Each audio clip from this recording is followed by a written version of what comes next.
Me llamo Padre Arturo. Lo que estás viendo es una reconstrucción con inteligencia artificial, pero lo que voy a decirte está en el Catecismo de la Iglesia Católica, en las visiones de los santos, en siglos de doctrina, y empieza con un hecho que nadie te dice en la escuela. Inmediatamente después de morir, tu alma ya está siendo juzgada, así de simple, así de grave y así de necesario, porque este juicio no tiene que ver con lo que estudiaron en la universidad, ni con lo que la gente piensa de ti. Este juicio tiene que ver con lo que hiciste cuando nadie te veía, con lo que sentiste cuando estabas completamente solo, con las decisiones que tomaste en el espacio íntimo de tu conciencia. Ahí es donde Dios pone la luz, y ahí es donde empieza todo. Si todavía no estás suscrito a este canal, hazlo ahora. Aquí no hablamos de lo que todo el mundo dice, hablamos de lo que la Iglesia sabe y lo que los santos vieron con sus propios ojos. Este tema que vamos a desarrollar hoy no tiene que ver con el juicio final, ese que todo el mundo menciona en las homilías del funeral. Tiene que ver con algo que ocurre antes, en el segundo exacto en que dejas de respirar, en el instante en que tu cuerpo se apaga y tu alma se presenta sola ante Dios, sin testigos, sin abogados, sin apelación a ningún tribunal humano, solo tú y lo que hiciste con tu vida. Pero antes de seguir, quiero que respondas algo en los comentarios, y te pido que seas honesto. Si murieras ahora mismo, en este preciso segundo, ¿cuál sería tu respuesta a la pregunta ¿amaste? No la respuesta que le darías a un sacerdote, la respuesta que le darías a Dios, sabiendo que Él vio absolutamente todo. Dímelo en los comentarios, sin filtros. Ahora sigamos. La Iglesia Católica enseña, y lo hace con una claridad que a veces nos incomoda, que hay dos juicios. El primero se llama juicio particular, el segundo se llama juicio final. El juicio final es el que todos conocen, ese momento apocalíptico en que Cristo vendrá sobre las nubes y separará a las ovejas de las cabras delante de toda la humanidad. Es un momento público, cósmico, definitivo. Pero antes de ese momento, antes de que el sol se apague y las estrellas caigan del cielo, hay otro juicio, y ese juicio es personal. El Catecismo de la Iglesia Católica lo establece en los párrafos 1021 y 1022. El texto dice lo siguiente, y te pido que lo escuches con atención, porque esto no lo dice el Padre Arturo, esto lo dice la Iglesia. Cada hombre recibe en el alma propia su retribución eterna en el momento de su muerte. Eso es el juicio particular. En el instante de la muerte, el alma individual comparece ante el tribunal de Dios. No hay testigos humanos, no hay cámara, no hay apelación, solo el alma y Dios, en una intimidad que puede ser luminosa o terrible, dependiendo de lo que encontremos dentro de nosotros mismos. La muerte es el fin del tiempo de la gracia y de la misericordia. Así lo dice textualmente el párrafo 1021. ¿Entiendes lo que eso significa? Significa que la vida que estás viviendo ahora, en este momento, mientras escuchas este video, es el único tiempo de gracia que tienes. Cuando llegue el juicio particular, la misericordia de Dios sigue disponible, pero tus decisiones ya están tomadas. Tu historia ya está escrita. Lo que queda es la consecuencia de todo lo que fuiste, hiciste y dejaste de hacer. Y esto es lo que nadie te dice, pero yo te lo digo. En el momento del juicio particular, algo ocurre que las tradiciones místicas de la Iglesia describen con una precisión que estremece. Se llama la revisión de vida. Y no funciona como una película que se reproduce en secuencia cronológica. No es como pasar las páginas de un álbum de fotos desde la infancia hasta la vejez. No, funciona de una manera completamente diferente. El alma recibe una visión total, simultánea, instantánea. Ve toda su vida de una sola vez, pero no en el orden en que la vivió. La ve en su peso moral completo. Cada acto, cada omisión, cada palabra dicha con malicia, cada silencio cómplice, cada acto de amor que tal vez hiciste sin pensar y que ahora cobra un peso que no imaginabas. Todo se revela de golpe, y el alma se ve a sí misma con una claridad que ningún espejo puede dar. No la versión editada que mostramos al mundo, la versión real, la que solo Dios veía. Pero hay algo más que los santos describen y que pocas veces se menciona en las homilías. En ese instante, el alma no solo ve lo que hizo, ve también lo que dejó de hacer, las oportunidades perdidas, los momentos en que pudo amar y eligió la indiferencia, las veces que pasó junto a alguien que necesitaba ayuda y giró la mirada. las conversaciones en las que pudo haber dicho la verdad y eligió el silencio cómodo, las caridades que pudo haber hecho y no hizo. Y eso, según Santa Catalina de Génova, puede ser más doloroso que los pecados cometidos, porque los pecados los cometemos a veces por debilidad o por ignorancia, pero las oportunidades perdidas de amar son conscientes, son decisiones de no hacer, y en el momento en que el alma las ve todas juntas, con la claridad de Dios, la magnitud de lo que pudo haber sido y no fue, se convierte en un peso que ninguna palabra puede describir. Santa Catalina de Siena, una de las grandes místicas de la historia de la Iglesia, describió esta experiencia en sus diálogos con Dios. Decía que en ese momento, el alma se convierte en un espejo de todo lo que hizo. No puede esconderse, no puede justificarse, no puede echarle la culpa a otro, porque ve las cosas como Dios las ve, y esa visión es absoluta. Santa Teresa de Ávila, en su obra Moradas del Castillo Interior, habla de la experiencia del recogimiento supremo, ese momento en que el alma se ve a sí misma ante Dios sin ninguna de las defensas que usa durante la vida. San Juan de la Cruz, en su Noche Oscura, describe la purificación del alma como un fuego que quema lo que no es verdadero. Y eso es exactamente lo que ocurre en el juicio particular. Un fuego que no destruye, pero que revela, que no castiga, pero que clarifica, que no condena, pero que muestra sin ninguna posibilidad de negación lo que cada alma realmente es. Y en ese momento, Cristo no hace un interrogatorio largo, no abre un expediente de 1000 páginas, no llama a testigos de cargo ni de descargo, hace 3 preguntas, solo 3, y con esas 3 preguntas lo sabe todo. La primera pregunta es, ¿amaste? No. ¿Creíste? No. ¿Fuiste a misa todos los domingos? No. ¿Recaste el rosario todos los días? No. La pregunta es, ¿amaste? Y cuando digo amor, no hablo de un sentimiento difuso, ni de una emoción bonita que pusiste en tu perfil de redes sociales. Hablo del mandamiento nuevo que Cristo dio en la última cena. Amaos los unos a los otros, como yo os he amado. Ese es el estándar, no el tuyo, el de Cristo. El amor que Él tuvo cuando se bajó de la cruz para lavar los pies de los que lo traicionaban. El amor que tuvo cuando perdonó a los que lo crucificaban mientras agonizaba. El amor que tuvo cuando eligió la humillación extrema en lugar de la venganza. Esa es la medida del amaste de Dios. Y aquí es donde la mayoría de los católicos empezamos a temblar. Porque amamos, sí, pero amamos como Cristo amó. ¿Amamos cuando no era conveniente? ¿Amamos a los que no nos amaban? ¿Amamos a los que nos hicieron daño de verdad? ¿Amamos a los que no podían darnos nada a cambio? La pregunta de Cristo no tiene matices. No dice, ¿intentaste amar? No dice, ¿quisiste amar? Dice simplemente, ¿amaste? Y la respuesta se da en las decisiones concretas, no en los deseos. La segunda pregunta es, ¿perdonaste? Y esta pregunta tiene un peso especial, porque la misericordia de Dios no es abstracta, tiene una condición. En el Padre Nuestro, Cristo nos enseña a pedir, perdona nuestras ofensas, como también nosotros perdonamos a los que nos ofenden. Esa frase no es una comparación suelta, es una condición. Significa que el perdón que Dios nos da está ligado al perdón que nosotros dimos. Si no perdonamos, no podemos ser perdonados, no porque Dios sea cruel, sino porque una persona que no puede perdonar demuestra que todavía no ha recibido el perdón en su corazón. No lo ha dejado entrar lo suficiente,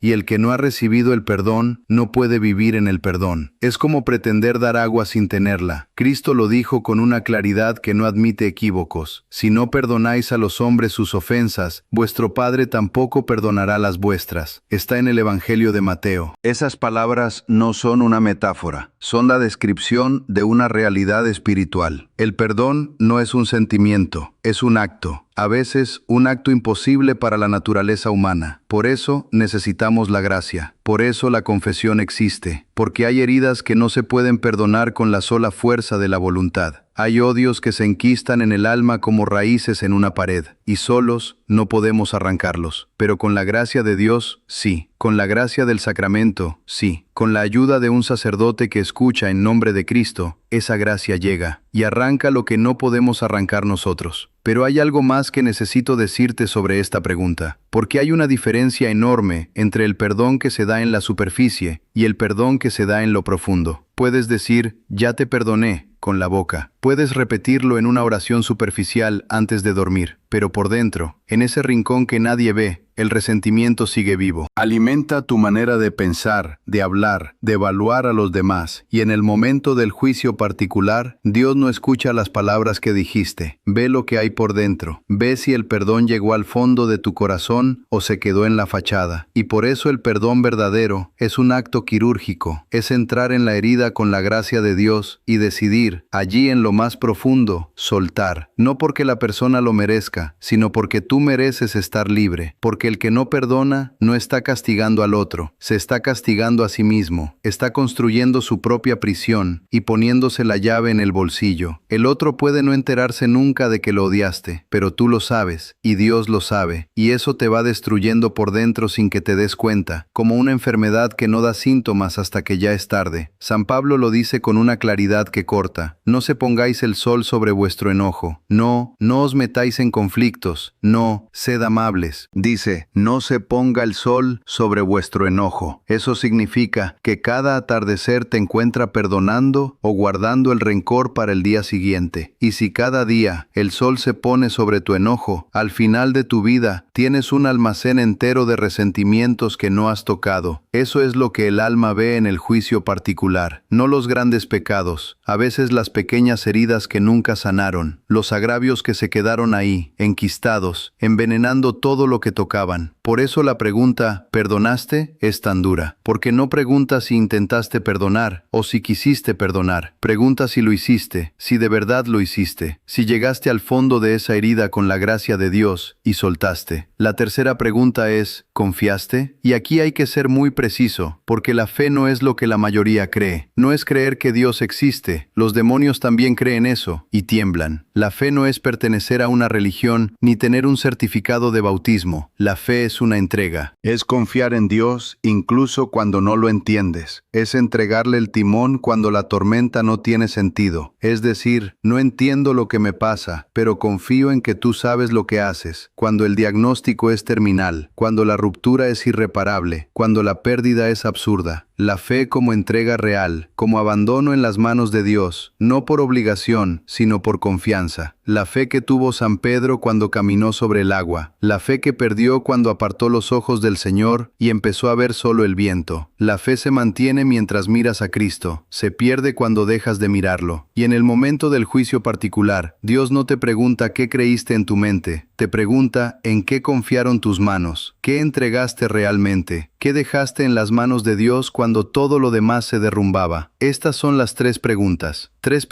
que resumen toda una vida, y la respuesta a cada una no se da con palabras, se da con decisiones. Se da con lo que elegiste cuando nadie te estaba mirando. Ahora bien, ¿cómo te preparas para ese momento? ¿Cómo haces para llegar a ese juicio con las respuestas correctas? La buena noticia es que la Iglesia, en su sabiduría de 2000 años, nos dio un instrumento que es precisamente eso, un ensayo del juicio particular. Ese instrumento es la confesión. La confesión no es solo un ritual de absolución, es una preparación directa para el juicio de Dios. Cuando te arrodillas ante un sacerdote en nombre de Cristo y confiesas tus pecados con sinceridad, estás haciendo algo que el alma hará en el momento de la muerte. Estás mostrando tu conciencia ante la presencia de Dios sin máscaras. Estás permitiendo que la luz de la gracia entre en los rincones de tu alma que normalmente mantienes ocultos. Estás permitiendo que la misericordia sane lo que está herido antes de que sea demasiado tarde. Y hay algo más que la confesión hace que ningún otro ejercicio espiritual logra con la misma eficacia. La confesión te obliga a enfrentar las tres preguntas de Dios mientras todavía estás a tiempo. Al confesar un pecado de odio o de falta de perdón, estás respondiendo a la segunda pregunta de Cristo. ¿Perdonaste? Y al recibir la absolución, estás recibiendo la gracia de perdonar. Al confesar tus dudas, tus cobardías, tus momentos de incredulidad, estás enfrentando la tercera pregunta. ¿Confiaste? Y al recibir la absolución, estás recibiendo la gracia de una fe más profunda. Y al confesar tu falta de amor, tu egoísmo, tu incapacidad de amar como Cristo amó, estás enfrentando la primera pregunta y pidiendo la gracia de amar. La confesión es el único sacramento que te pone cara a cara con las tres preguntas de Cristo, mientras todavía puedes cambiarlas. Pero la confesión confesión tiene que ser sincera. No vale confesar con la boca lo que el corazón no quiere cambiar. No vale recibir la absolución y salir del confesionario haciendo exactamente lo mismo que hacías antes. La confesión no es un trámite, es un encuentro, y el encuentro cambia. Si sales igual que entraste, algo salió mal. O la confesión o tu disposición. Una de las dos. La Iglesia recomienda la confesión al menos una vez al año. Ese es el mínimo. Los santos se confesaban semanalmente, algunos diariamente, no porque pecaran más que los demás, sino porque entendían que la confesión no es solo para borrar los pecados, es para recibir la gracia que necesita el alma para amar mejor, perdonar más y confiar más profundamente en el día a día. Es para alimentar la relación con Dios, no solo para limpiar el expediente. Y hay algo más que la doctrina católica ofrece para este momento. Es una oración que la tradición de la Iglesia ha recomendado durante siglos para aquellos que sienten que el juicio particular se acerca. Se llama el acto de dolor perfecto. No es una oración mágica. Es una disposición del alma, y dice así: Dios mío, me arrepiento de todos mis pecados, porque he pecado, pero sobre todo porque pecando ofendí a ti, que eres el sumo bien, digno de todo amor. Propongo firmemente, con la ayuda de tu gracia, no volver a pecar y huir de toda ocasión de pecado. Amén. Esa oración, dicha con sinceridad y con el deseo real de cambio, tiene un poder que trasciende la mera devoción. Es el alma que se presenta ante Dios diciendo: estoy lista, sé que no soy perfecta, sé que tengo que responder, pero vengo con la disposición correcta. Y esa disposición, según la doctrina católica, es lo que importa en el juicio. La Santa Faz de Jesús, una de las devociones más poderosas vinculadas al misterio del rostro de Dios, nos recuerda que en el juicio particular no veremos un rostro anónimo, veremos el rostro de Cristo, el mismo rostro que los apóstoles vieron, que los santos contemplaron en éxtasis, que fue desfigurado en la cruz por amor nuestro. Ese rostro será lo primero que veamos cuando lleguemos al otro lado, y ese rostro nos mirará con una de dos cosas: con la alegría infinita de quien reconoce a un hijo que volvió a casa, o con la tristeza infinita de quien ve a alguien que tuvo todo para amar y eligió no hacerlo. La diferencia entre una y otra no la decide Dios, la decides tú, hoy, ahora, en este momento. Y por eso estoy aquí, no para condenarte, para decirte lo que nadie te dice, que el juicio particular es real, que ocurre en el segundo después de la muerte, que Cristo hace 3 preguntas, que tienes tiempo de prepararte, y que la Iglesia te dio los sacramentos para hacerlo. Pero tienes que quererlo, tienes que tomarlo en serio, tienes que dejar de tratar la fe como un accesorio que usas los domingos y guardas en el cajón hasta la próxima semana. La eternidad no es una idea bonita, es la consecuencia de cada decisión que tomas hoy. Y hay algo más que quiero que sepas antes de terminar. No se trata solo de ir a la misa dominical, ni de cumplir con el precepto semanal. Se trata de algo mucho más radical. Se trata de llevar tu fe a las decisiones concretas de todos los días. A las 7 de la mañana, cuando suena el despertador, y decides levantarte a rezar o seguir durmiendo. A las 8 de la mañana, cuando decides cómo hablas con tu familia, si con paciencia o con irritación. A las 10 de la mañana, cuando decides si eres honesto en el trabajo o si aprovechas la oportunidad de engañar porque nadie se va a enterar. A las 3 de la tarde, cuando recibes una noticia terrible y decides confiar o desesperar. A las 6 de la tarde, cuando decides si llamas al familiar con el que llevas años sin hablar porque el orgullo es más grande que el amor. A las 9 de la noche, cuando decides si rezas o si el cansancio es excusa suficiente para no hacerlo. Cada una de esas decisiones es una respuesta a una de las 3 preguntas de Cristo. Y la suma de todas esas decisiones es lo que el alma presenta ante Dios en el juicio particular. No hay neutralidad. Cada día que pasa sin que decidas amar de verdad es un día que se cuenta. Cada ofensa que guardas en el corazón sin soltarla es un peso que cargarás. Cada vez que dices, confío en Dios, pero acts como si no existiera, es una grieta en tu fe. Y las grietas, cuando se acumulan, debilitan la estructura, hasta que un día, cuando menos lo esperas, se derrumba todo. No tiene que ser así, todavía hay tiempo, pero ese tiempo se llama hoy. Y hoy es el único día que Dios te garantiza. Así que dime algo antes de irte, y te pido que sea la respuesta sincera, la que sale del corazón y no de la rutina. Si murieras ahora, ¿cuál sería tu respuesta a ¿amaste? No la respuesta que esperas que Dios quiera escuchar, la respuesta real. Dímelo en los comentarios, porque ese comentario puede ser el primero de una serie de decisiones que cambien tu respuesta. Y eso es exactamente para lo que todavía hay tiempo. Suscríbete al canal si todavía no lo has hecho. Comparte este video con alguien que necesita escuchar esto. Y recibe este mensaje no como una amenaza, sino como lo que es. Una invitación de alguien que no tiene nada que ganar mintiéndote. El juicio particular es real. Las 3 preguntas son reales. Y la misericordia de Dios también es real. La diferencia entre la luz y la oscuridad en ese momento no la determina Él, la determinas tú ahora. Que Dios te bendiga y que cuando llegue tu momento puedas responder con la paz de quien amó de verdad.